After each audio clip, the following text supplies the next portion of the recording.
कल डायलिसिस में बड़े बड़े विचार करे तो कितने कृपालु भगवान हैं, कृपा करके उन्होंने मार्ग दे दिया।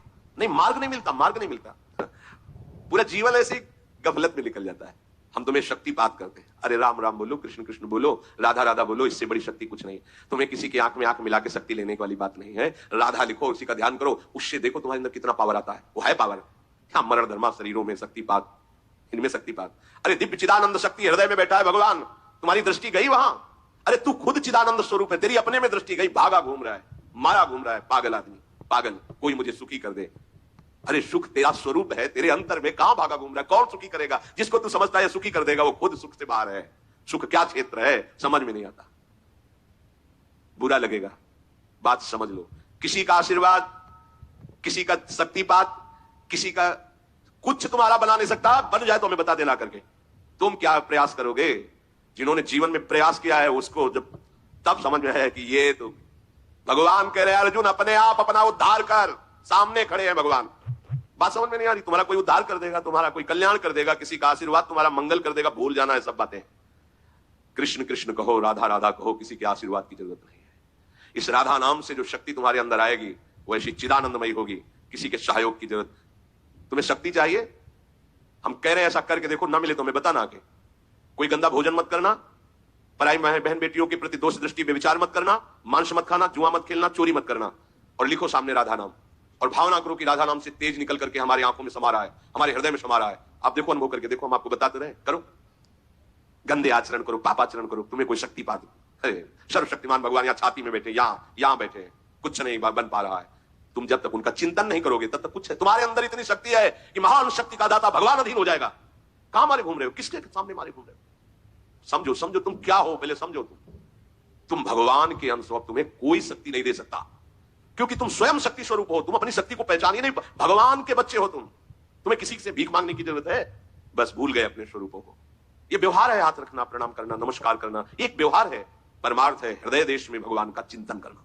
यह बात कम समझ में आएगी, क्योंकि आजकल लोगों को स्वयं में साधना करने की बात नहीं आती। तुम जंतुर बना दो, 5 लाख का घोषित कर दो, 5 लाख आ जाएंगे, और उनको विश्वास दिला दो कि इस जंतुर से तुम्हारा शनिचर नष्ट हो जाएगा और बढ़िया रुपया आने लगेगा, अलग अभी भीड़ लग जाएगी।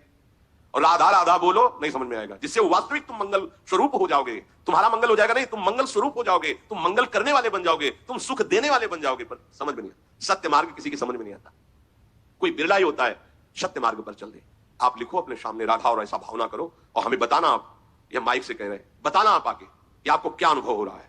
अगर आप बुरे आचरण करोगे तो हम फिर नहीं बात करते। आप जैसे करें वैसे चलो, सालों की बात नहीं करें, कुछ दिनों में आपको आभास होने लगेगा कि मेरे अंदर क्या आ रहा है। बस लिखो सामने राधा नाम, और भावना करो कि जैसे सूर्य तेजों में किरणें फेंकता है, ऐसे राधा नाम से किरणें आ रही और हमारे अंदर सामर्थ्य बढ़ रही। भावना करो तो आपको अनुभव में आने लगेगा। सत्य वस्तु की तरफ चलो, सत्य मार्ग की तरफ चलो, भ्रम में मत भटको। ये बड़ा भ्रम फैला रहा है कलयुग। प्रभु के नाम से, प्रभु के रूप से, प्रभु के धाम से, प्रभु की लीला से, प्रभु से बिलक करके आज तक किसी का सुख हुआ हो तो बता देना।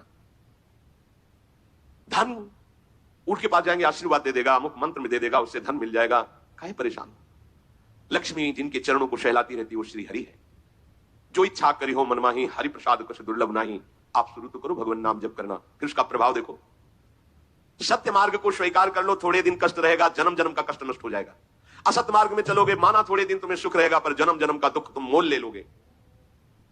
एकमात्र श्री हरि के सिवा कोई तुम्हें सुखी नहीं कर सकता। भ्रम में मत रहना, बात मान लो, हाथ जोड़ के प्रार्थना करते हैं।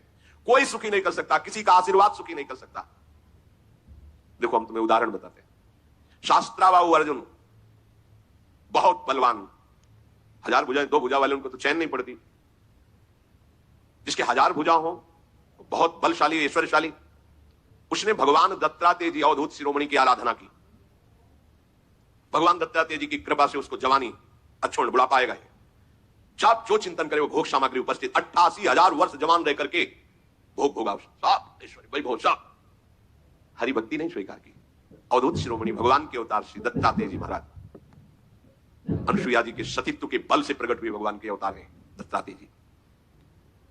ना उसने नाम जप करना, ना भगवान की आराधना करना, केवल ऐसे महापुरुष का आश्रय लेकर उनसे सिद्धियां और भोग सामग्री और लौकिकता मांगी। उस लौकिकता का घमंड ऐसा बढ़ा कि ऐसा महत अपराध कर दिया जो कभी नहीं करना चाहिए।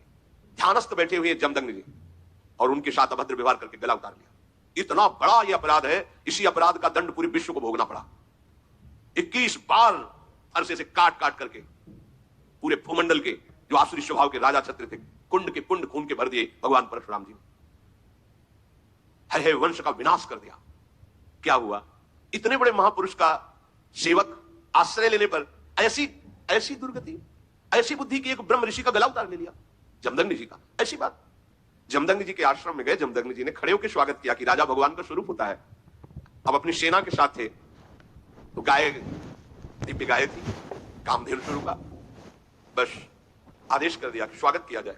सेवक प्रकट हो गए, सामग्री प्रकट हो गई, गौ से और तो उन्हें पता लगा कि ये राज वैभव तो हमारे पास भी इतना तत्क्षण नहीं हो सकता, ये कैसे हो रहा है? तो उनका ये सब गाय का चमत्कार है।